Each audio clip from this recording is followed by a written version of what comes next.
Okay, so let's talk about how we can get stuff into the archive. A lot of times before I move something into the archive, let's say if we finish this first item that we wanted to finish today, I will go ahead and assess how long it actually took me. Let's say it took me 4 hours instead of 2. So I'll do that. Then to move it in, to then mark it done with Alt-D first. And pretty much as soon as I mark it done, I move it into the archive. But you can mark as many things done as you want and just leave it here.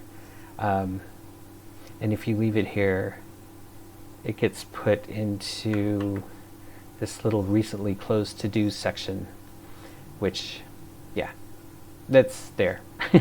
But I move stuff directly into the archive, and to do that, you hit Control-Shift-A on a PC, Command-Shift-A on a Mac, and it To-Do plus extension moves it automatically down into the archive section. And if the archive section doesn't exist, it'll create one.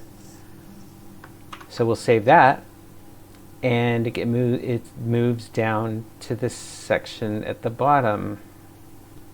Notice that it's already sorted by week ending, and the week ends on Sundays. That's just the way I like it. Starts on Mondays, ends on Sundays, because if you got work to catch up on the weekend, you can do that. And say you did it the previous week, right? I like that.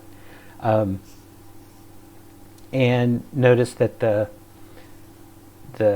link is still there in the archive, which is what we were showing over in the project view as well.